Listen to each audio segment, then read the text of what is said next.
Welcome everyone to our video conferencing in Canvas webinar.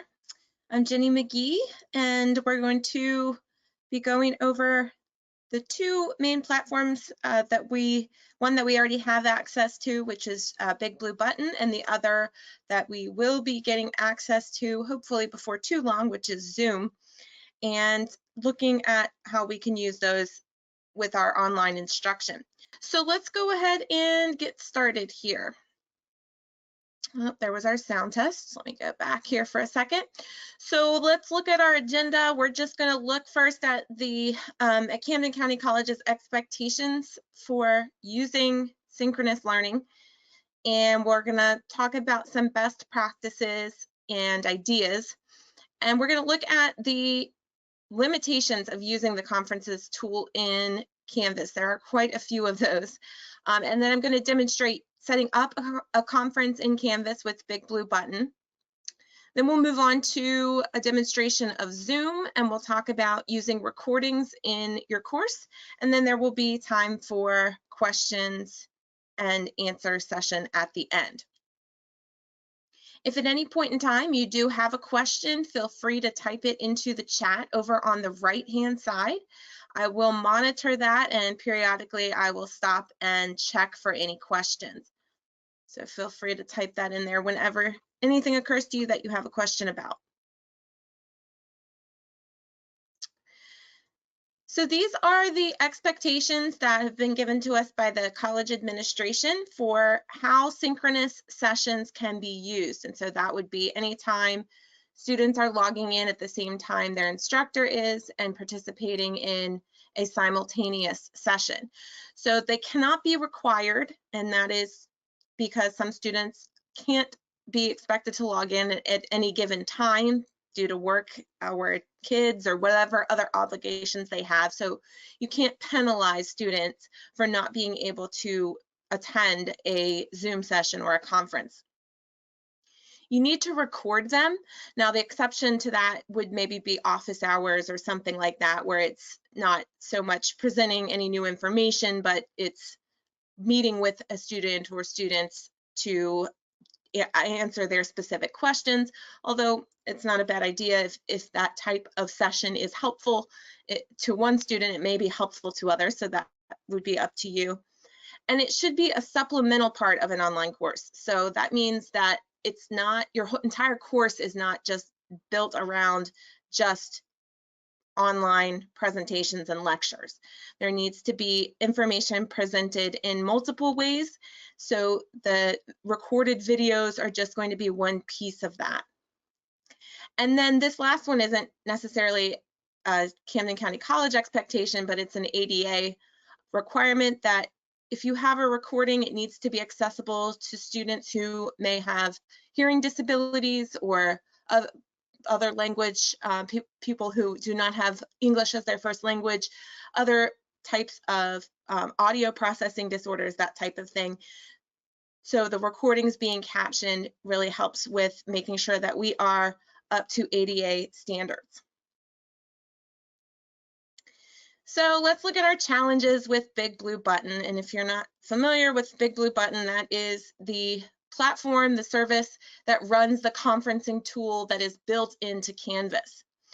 So the first one here, and these aren't in any particular order, but you can't add a conference to a module. So that can sort of, we always tell instructors to base the course around the modules. We tell students to look to the modules for everything. You can't add a conference to a module. The students have to click on the conferences tab to access the conference. So it can be a little challenging sometimes to make sure that students know when a conference is coming up. You have to use other means for that. Conferences, BigBlueButton can be very unreliable. I've heard a lot of complaints from a couple of instructors who have used it about glitching, sounds dropping out, freezing screens, students getting dropped out. It's definitely not something that you would want to try to base a big portion of your presenting your lecture material on. That is why we pretty much recommend using it for maybe a small group session or for office hours. just because of the unreliability factor. And then the student view, there is an issue with students not being able to see each other. There is a workaround for that, so I will show you that workaround, but by default, students can't see each other. They can't share their webcam. They can share it with the instructor, but not with other students. And then there are a whole lot of recording limitations, and this is probably the biggest issue with using BigBlueButton, is that if a student isn't able to attend live, there are a whole bunch of issues that pop up. So the first thing here is only the BigBlueButton interface is recorded. So if you are trying to share your screen or you are sharing a video clip outside of the BigBlueButton interface, it does not record those images. It will record your voice, but it's not recording anything else during that time, which of course could make the recordings useless in some cases for students who are having to watch the video later. There are no captions in a conference's video, and I don't know of any way to add them other than typing out and providing your own transcript, which would of course be very time consuming, which is again another reason why it's probably best used for something like office hours. There can be a processing delay. I've heard up to 5 days, which is unusual, but that's the period of time between when one instructor's conference ended and when the recording became available in the conferences tab. So that's another issue. The biggie is, of course, the 2-week availability. Anything that's recorded in conferences is only available for 2 weeks in Canvas. There's no way to download that video, to save it, to store it elsewhere. It just is gone after that 2 weeks.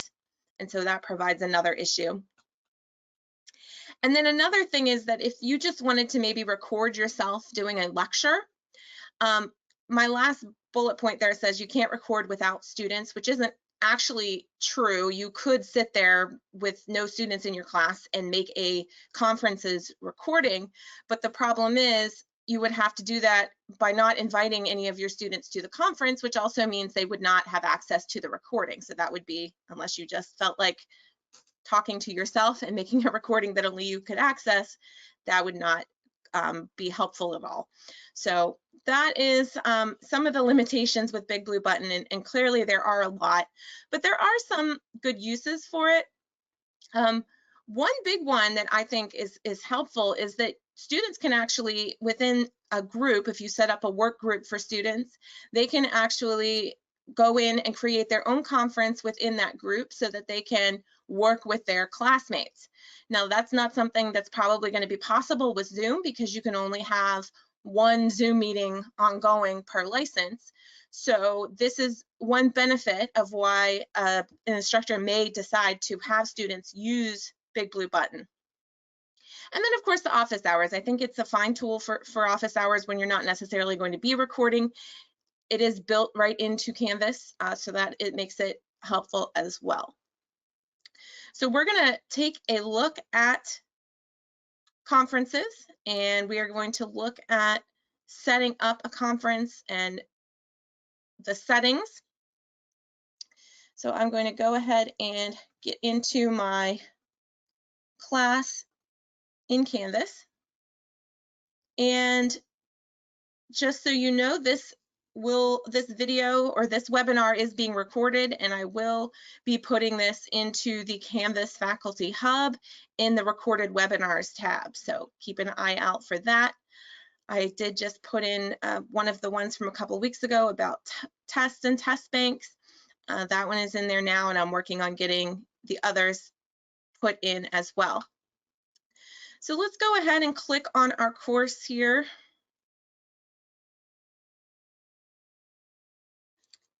So the first thing that I do want to point out is that in order for your students to be able to get into a conference, you do have to make sure that the conferences tab is visible.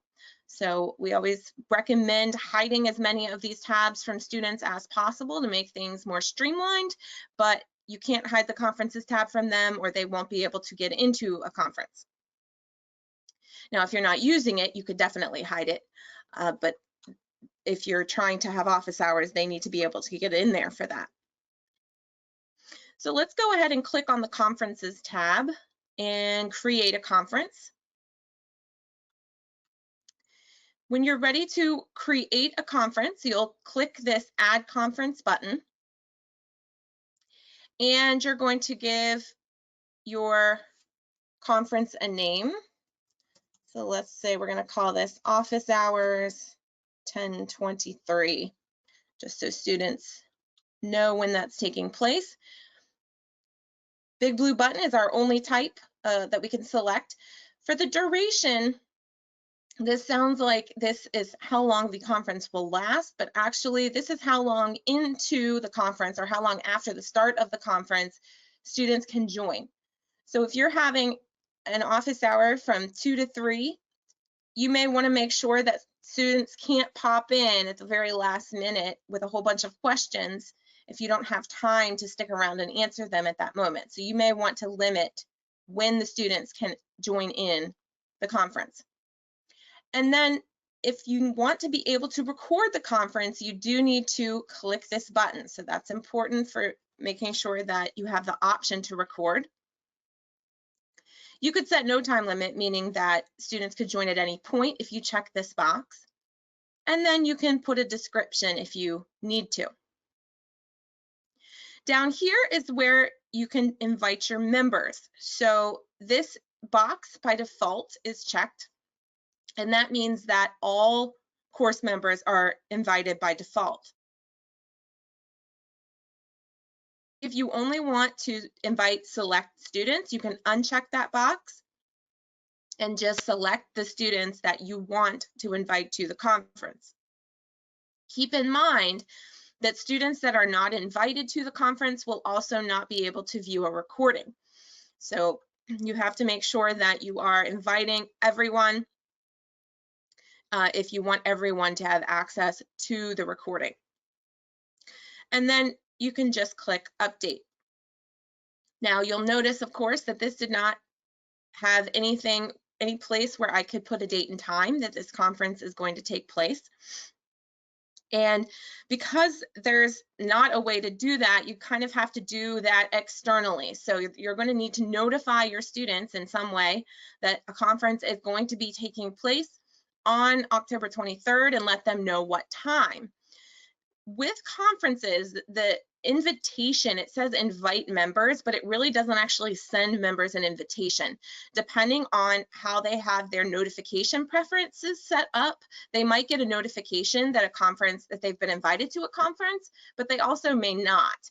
So you really can't just set up a conference and assume that students are going to know when it's going to be, or even know that there is a conference set up. So you could add an event to the calendar with the date and time. You could, of course, send a Canvas inbox message. You could email them or send an announcement. I usually recommend multiple ways if you are wanting students to be sure and find out about it so that they are aware. Even if they missed one method, they'll be aware that there is a conference coming up. So let's go ahead and start this conference. And sometimes my computer doesn't appreciate it when I'm running 2 video conferencing platforms at a time. And since I am currently using GoToWebinar and now opening up BigBlueButton, we'll hope that this will work. I'm not going to, normally you would say that you would want to join the audio with a microphone unless you're listening only. You and students also have the option of joining using your phone. I'm just going to click listen only so that I don't have 2 platforms trying to access my microphone at the same time.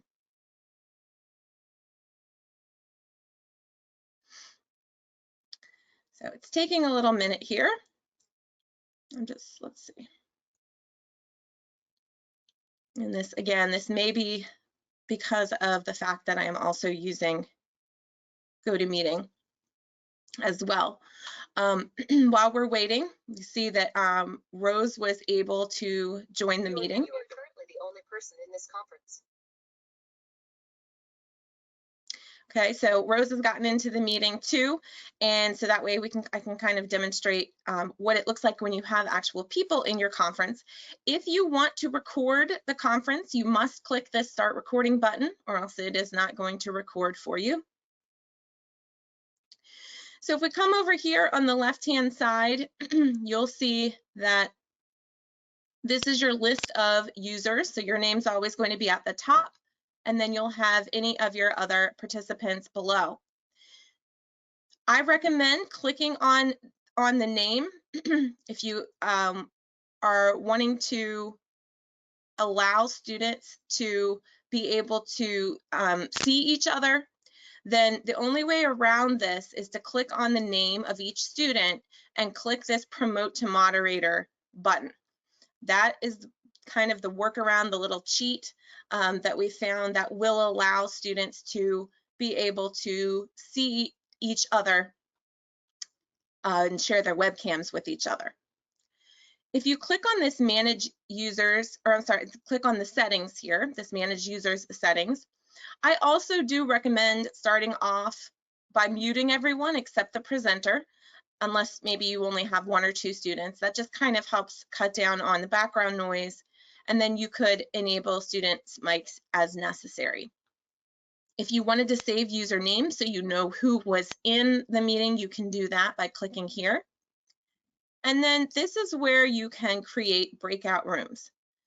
So one plus that we'll talk about with Zoom is that you can actually set up your breakout rooms ahead of time.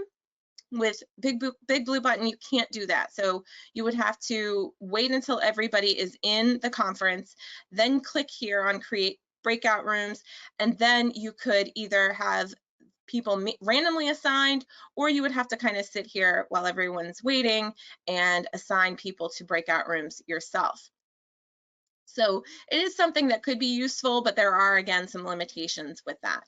You can set up how long it will last, and then once that time is up, it will close the breakout rooms, and it will put everybody back into the main room. So I'm going to go ahead and click Close here. So if we look over at our chat area here, you see that Rose has typed in a message for me. So students can chat, they can ask questions if their mics are not enabled, and this is a place where you can kind of monitor and get feedback from students during your presentation. Over here on the right-hand side, this is what I was talking about when I said the BigBlueButton interface. So if you are recording a conference, the only thing that is going to be recorded visually is anything that's going on over here. Again, if you share your screen, if you share a video, anything like that, this is just going to show blank, and it will record the audio, but again, not so helpful for students that are trying to watch a video of something that they may have missed. So we'll just look at a couple of these. We're going to turn on the whiteboard here. So this is going to allow us, if we click to the next slide, this will give us a whiteboard, and you've got your tools over here for using your whiteboard. You could just type in text. You can draw with a pencil. It is a little awkward to try to kind of feel like I'm using an Etch-a-Sketch here, but you could do this, and maybe if you had a PowerPoint up, you also have these annotating tools. So this might be a way that you could sort of draw attention to certain places or certain parts of a PowerPoint presentation. You also could turn on the multi-user whiteboard, so you could allow your students to be able to access and annotate on the whiteboard as well. So I'm going to clear all my annotations here. Additionally, you can, of course, share your webcam. And again, just for the sake of trying not to bog down the system too much, I'm not going to do that. And you also can share your screen. So if you're trying to demonstrate something for students, like maybe filling in an Excel spreadsheet or something that you're trying to show them on your computer, you can use this share your screen feature. Again, though, it is not going to be recorded.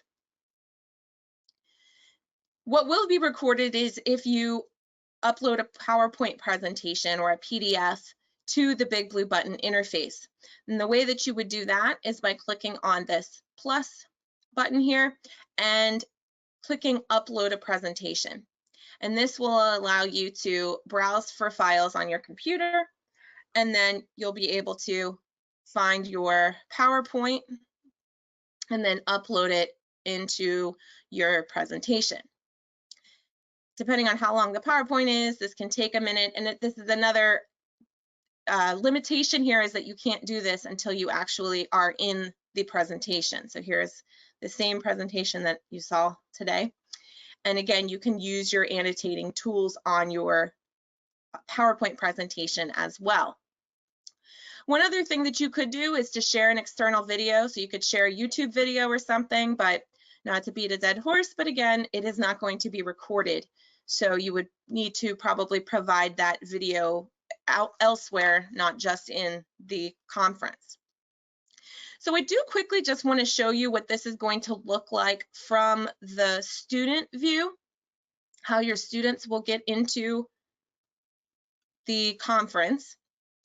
And so I am, let's see here, I am in here as a student, fake student.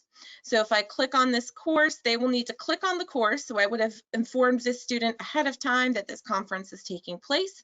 They will need to click on the course, and then they will need to click on conferences. And then they will click on this join button. Again, I'm not going to do that because that probably will cause my laptop to explode if I've got all of this going on. But this is what this is going to look like to students, and this is how they will access it. So if I go back into my view, my instructor view, if when I'm finished with my presentation, I can come up here and let me move my little toolbar here. I can click on my options, and this is where I can come up and end the meeting. So I'm going to pause for questions for just a second in case anybody has questions specifically about the BigBlueButton interface before I get out of here, or about anything else that we have gone over so far.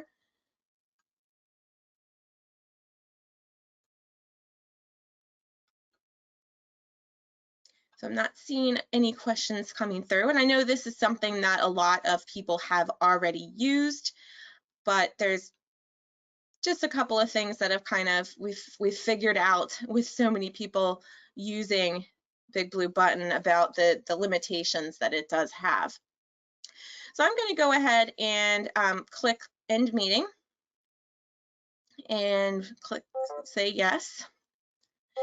And when I say OK, it's going to take me back to my course. Just a quick, I do want to show you what the recorded videos will look like. So again, this video that I just, once you finish a video, it could take a little bit of time, usually just maybe up to an hour or two, depending on how long the video is. But this student here, I do want to show you for a conference that is finished and a student is trying to access the recording, they're going to need to come down here under concluded conferences, and it's sort of a little hidden because this little arrow is here and it says one recording, but you actually have to click on the arrow and then click on presentation, and that will pull up the recording of the presentation that you made. Again, that only will last for 2 weeks. So I'm going to pause there. If there's any other questions at all about using conferences, go ahead and type that into the chat. And we are going to actually go back to our PowerPoint for just a minute so we can kind of take a peek at Zoom.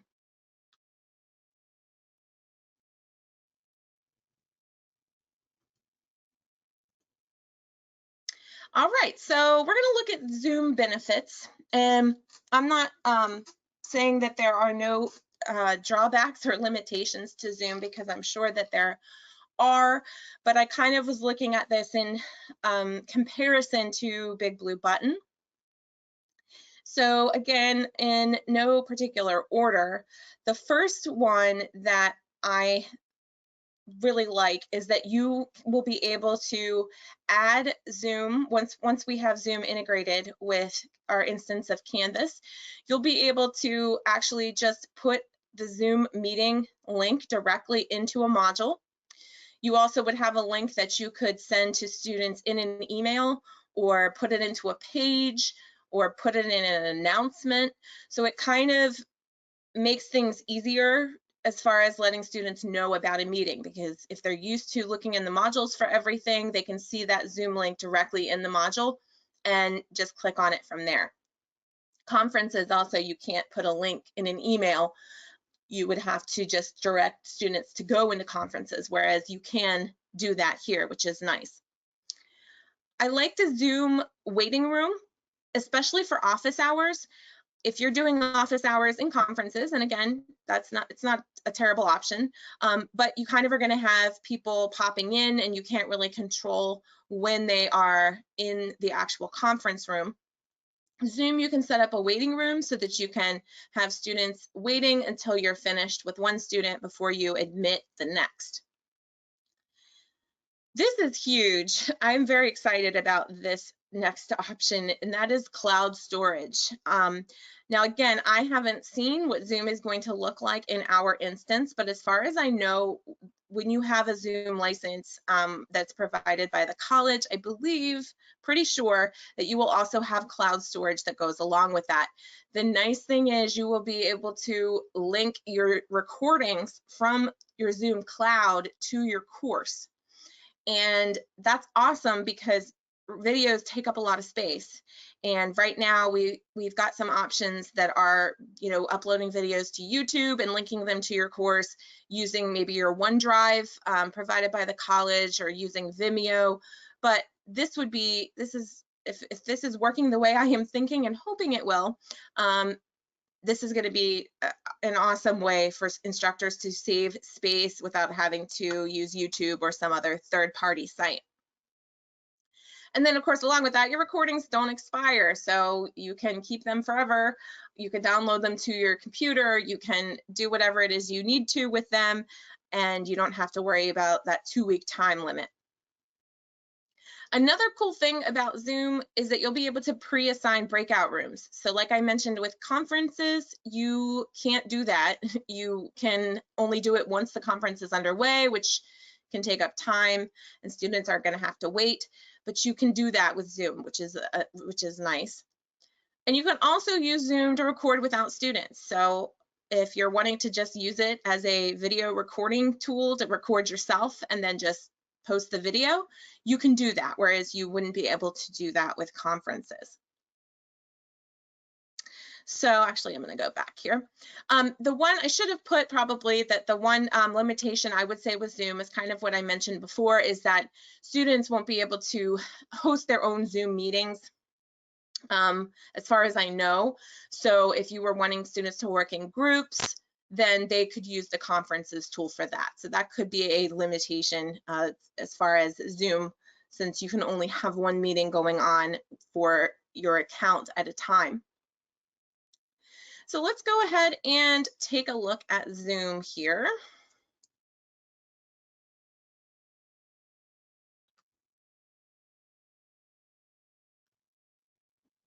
So I am actually going to use the web-based version of Zoom. So there is a desktop client that you can download onto your desktop, and it does not want to show my desktop right now. So you can download that onto your desktop and access it from there without having to go to the Zoom website. But the reason that I'm just going to do it this way is because the Zoom desktop client can look a little different depending on for Mac users or Windows users, whereas the web version pretty much looks the same for everyone. So whether or not you have the desktop client, you can always access it just by Googling Zoom and clicking on Zoom. So I'm going to click on my little person here. And I will be very honest with you and say that although I've been doing research on it, because I have not seen the way that Zoom is going to be integrated into our instance of Canvas, I cannot 100% answer questions about exactly how meetings will be set up and those types of things. So things could look a little different. We will be doing trainings once Zoom is integrated into Canvas. We'll be doing trainings on how to use Zoom specifically with Canvas. So this is more just kind of using Zoom now or using it in general the way that anybody else would use Zoom. So I want to start by, I'm just going to click on my meetings tab here. And we're going to take a look at how to set up a meeting. So I'm going to click schedule a meeting. And it's pretty simple. We're going to give it a topic. You can give it a description. You will actually give it a date and time, which is nice because then that specific date and time is associated with this meeting, unlike with BigBlueButton. You can give it a duration. I'm using the free version right now, so it's telling me about my time limit that I have. And then down here we have our security features. So we can, I can use my personal meeting ID. I like to just generate a meeting ID and then send people a link. You can use a password and you can set up a waiting room. So as I mentioned before, the waiting room is going to have students come in and then they will be waiting there and you'll be able to see their names and then admit them one by one. So it's a little bit of an extra step, but it is nice to be able to make sure that it's only the people that you have invited to the meeting that are supposed to be there that are joining in. You can also set the host and participant video to start off as on or off. You could turn it on once you're in the meeting for students or for yourself, but this would just start it being off. I usually like to start mine being off so I can kind of see what I look like before I turn it on. Your audio is going to be for both is probably the best way to go. So most people will use their computer audio, but if their computer audio is not working for some reason, this will allow them to dial in too. So that kind of makes it a little bit more flexible. And then down here is where you can have your general meeting options. And we'll look a little bit more deeply into some meeting settings. So you could allow participants to join anytime, which means that they can come in at any time during the meeting. I recommend, again, muting participants upon entry. That just helps, even if you're not concerned about, students speaking when you don't want them to. I've had even just a couple of professors enabled their mics and there was just bad background noise or dogs barking or things like that. And especially if you've got 20 students, that can make a lot of background noise. So muting and then enabling mics as necessary, I think is probably the best way to go.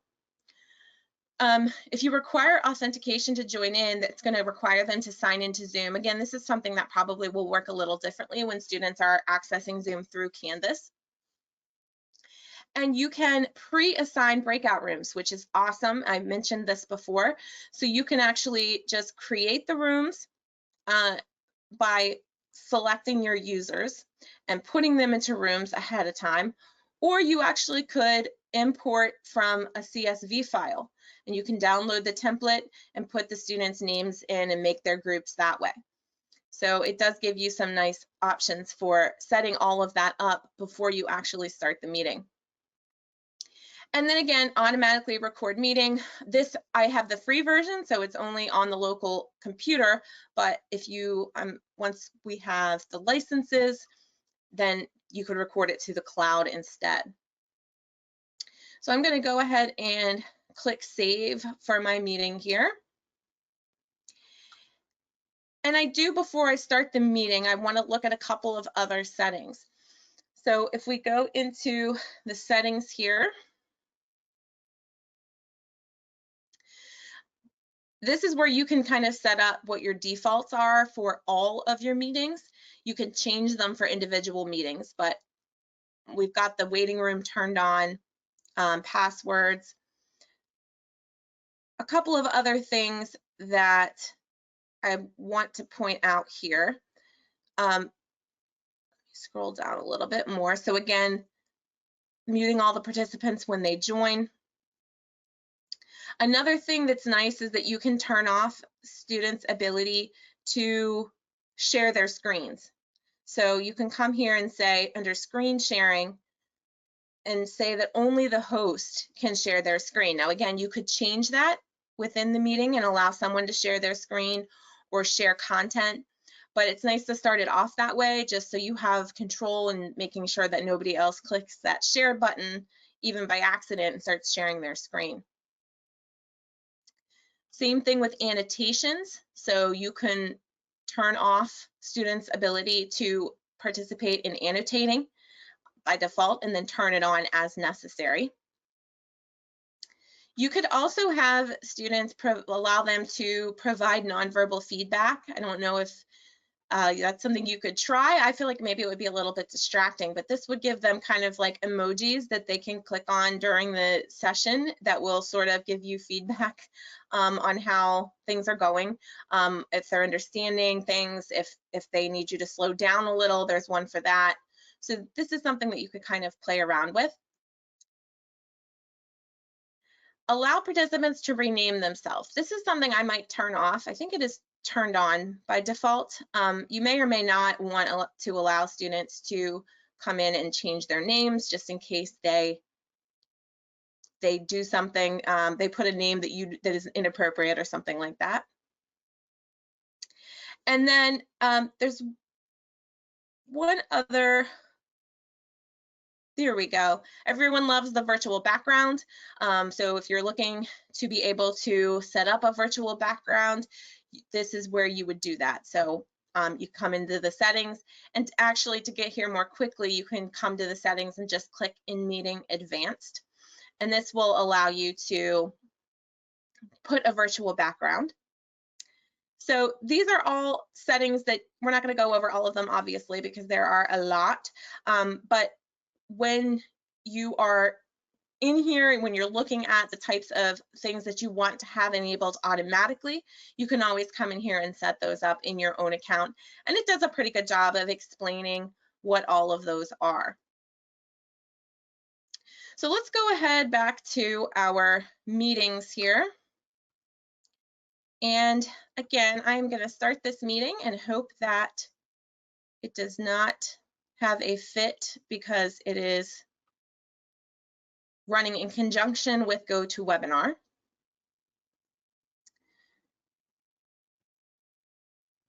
It worked okay with conferences, so we'll cross our fingers. All right, it looks like it is working. Okay, so let's look at the settings once you are in the meeting. So as I said, you have a lot of control once you're in the meeting for setting things up. So you can see that it's recording up here in the upper left-hand corner. If it wasn't recording already, you could click down here to start it recording. Over here in the left side, you can check your microphone settings. So I've got a built-in microphone, but I'm using a snowball mic, and so I can make sure that it is picking up the correct mic. Same with headset if I've got multiple audio options there. If I click on my video option, I can again select my video camera that I want to use. I only have one. This is also where even if you didn't have a virtual background running yet, you could set a virtual background for yourself. And I'm actually going to go now into the video settings. There's a couple of things in here. Okay, oops, showing me here. So under the recording option here, make sure that if you are sharing your screen, you're sharing something like a video or something that students need to be able to hear the audio from your computer, that you check this box here, record video during screen sharing. This is not checked by default, so you want to make sure that your students can hear if you're sharing something like that. The other thing that I recommend checking from here is this choose a location for recorded files when the meeting ends. So it's automatically going to convert the recording, and sometimes people have a hard time finding out where Zoom put the video.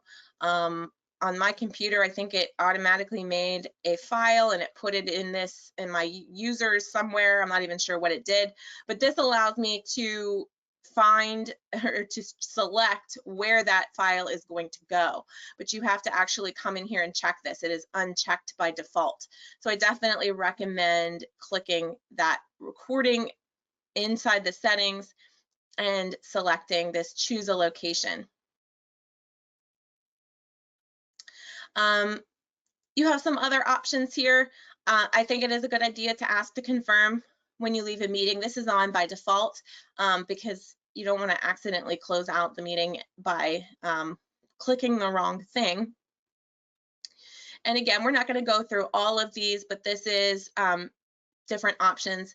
The share screen, I recommend, this is by default also, but silencing system notifications. That way your students aren't hearing notification bings when you get an email and that kind of thing. So let me go ahead and close out of that. You can manage your participants. Now, of course, I am the only participant in here right now. Your name is always going to be on the top, but you will have the option to unmute by hovering over a student's name. So I would have my participants muted as soon as they enter, but it would be easy for me to enable an individual or group of students' mics. You also can click on more here, and you can enable another student's video. I don't know if you can see this or not. It's kind of hidden behind my toolbar. There we go. So I could enable or disable a student's video camera as well if I wanted to. You may notice that the tools kind of tend to disappear. That is a setting as well, but you can hover over the bottom of the screen and that will pull them back up. If I click on security, you can actually uncheck, so you can uncheck the option for students to be able to unmute themselves if you would like. That way you would have to unmute themselves as well. And by default, I had them not able to share their screen. But you could change these settings at any time if you wanted to allow someone to do any of these things. Now to share your screen, you can click on this share screen button. Again, I'm not going to do this right now since I'm already sharing my screen through GoToWebinar. My recommendation, you can do a whiteboard. This whiteboard, I believe, does work with a stylus on an iPad if you're using something like that, whereas the BigBlueButton one does not. So this is a little bit more probably easier to write on. If you're wanting to be able to go from through multiple windows, I recommend just sharing your screen in general. But if you're wanting to just share a PowerPoint and make sure that the screen stops sharing as soon as you get out of the PowerPoint or as soon as you get out of a Google page or whatever it is, you can just click on that individual application and that will only share. You can also from here select share computer sound as well. So if you're sharing something that you need the students to hear, this is another place that you can turn that on. And then click share. Okay. Now the breakout rooms, I'm a little limited in how I can demonstrate this since I don't actually have anybody in this except for me right now. So actually what I have done is you will get an email about an hour after the end of this webinar that has links to a few videos that I found actually created by Zoom, and one of them really gives a great demonstration of how to manage breakout rooms. So that's one of the ones that I have included, and you can see it's a good demonstration with multiple people that are already in the session. and all the options that you have for creating the breakout rooms. You can just assign them automatically, which would probably be quickest. You could assign them manually, but again, you can also allow set it up ahead of time so that the breakout rooms are already set. And then you also can let participants choose their own room, which is nice too. So I'm going to close out of that. All right, so that is the basic spiel I have about Zoom. Again, these things will probably be accessed a little bit differently. I think the meeting controls are going to be exactly the same, but as far as how you access your Zoom account and those types of things, those are probably going to change somewhat once we get Zoom integrated into Canvas. And again, we'll do another training at that point. But I'm going to pause here, and if anyone has any questions specifically about the Zoom interface, go ahead and type that into the chat or question area. And there's two other videos besides the one on breakout rooms. One is about setting up the virtual background, because everybody always loves using that. And then there's also one on just the general controls that goes through all of the controls that you can use in Zoom and how to use them. So I'm going to go ahead and quit this Zoom meeting. I'm going to end it for all. So hopefully you can see here that it is automatically converting my Zoom recording, and it will automatically do this. You will have it, it depends on how long the video is. It shouldn't take too long to convert, but one word of caution: if something gets interrupted, like your internet, or you close your laptop part when it's in the middle of doing that conversion, you're going to have an issue with the video. You may not actually be able to access your recording if you get interrupted like that. So just make sure that while it is converting, you are not you're not interrupting your internet connection or closing your laptop or shutting down or anything, because you may not be able to get that recording back. Okay, so I really apologize for that interruption there. So since I selected for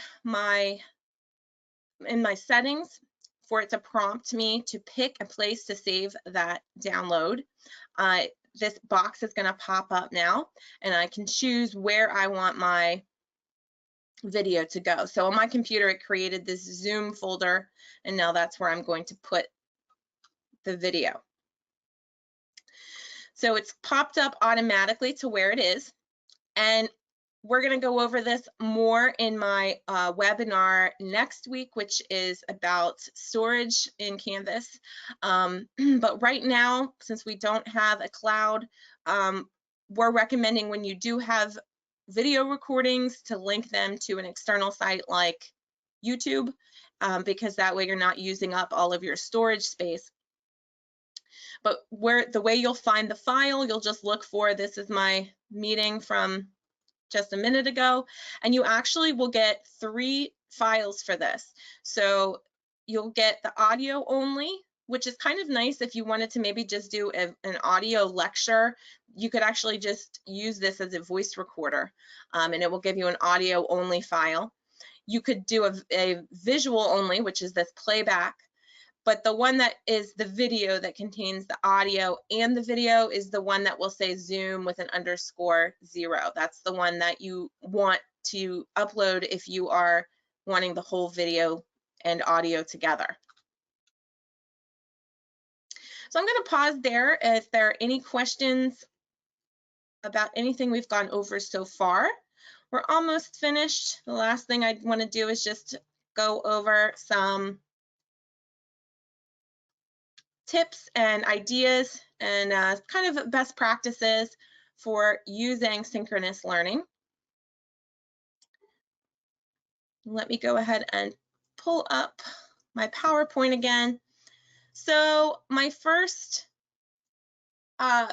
tip is to practice using whatever video sharing platform you are using. Probably you're not going to want to, for the very first time of using something, have 30 students in there, and then if something goes wrong, then you're kind of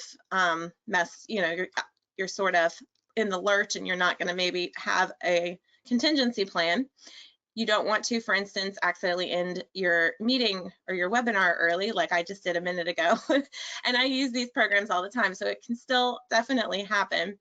But you could always have, with Zoom or with a BigBlueButton, you could probably have a colleague help you out and join your meeting for you so you can get used to the controls. The second one is expect students to prepare. So if before you set up the meeting or before you have the meeting, let the students know what chapter they need to read or what PowerPoint they need to look over. Just kind of like the flipped classroom idea, so that you're not wasting the time that you have in a synchronous session telling them things or doing things with them that they could have done on their own time. And that kind of goes with this maximizing the time in the session. So you want to focus on using that time for things that students can't replicate on their own. They can easily look over a video, or they can read a text or view a PowerPoint, but they can't interact with the other classmates necessarily on their own or engage in a meaningful discussion on their own time. So make sure that you're using that time to do things that you can't replicate elsewhere. If you can keep the trainings or the meetings shorter, that's usually better. Obviously, if you have, depending on what the purpose of your Zoom or your conference is, some may last longer than others, but just to keep people's attention, it is usually better to make it shorter. I put keep it real, and that's just kind of letting your personality come through and letting your students get to know that you are a real person. Sense of humor is always helpful to sort of let students feel like there is an actual person out there behind the computer that they're spending so much time at these days. And then finally, this is just an idea for students who are not able to participate in the actual live session that you have. And that's just, you could create a discussion in the discussions tab and put the video of the session in that discussion post, and then have the students respond to that video with questions or comments. And that's a way that the students that were working at the time that the actual Zoom meeting was going on, or whatever it was, could participate and also have a chance to ask any questions or ask about things that they didn't understand during that actual Zoom meeting. Now, of course, you can't put a conference recording into a discussion, so this would only work with a Zoom recording, but it is a nice way to let everyone in the class feel like they have a chance to interact over that content that you've provided. So that is everything that I've got for you today. So if you have any questions about anything at all, please feel free to go ahead and type that into the chat. And as I mentioned, you will get an email with the links to the videos that I told you about. And if you've got any questions at all about anything that occurs to you later, please feel free to shoot me an email, and I will be happy to answer any questions that you have.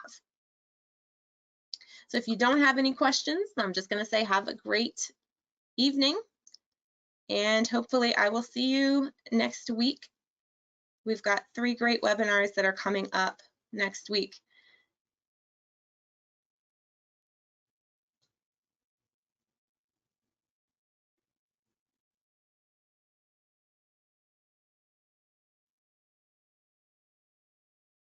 All right, so I'm not seeing any questions, so I am going to go ahead and end it and say have a wonderful afternoon and evening.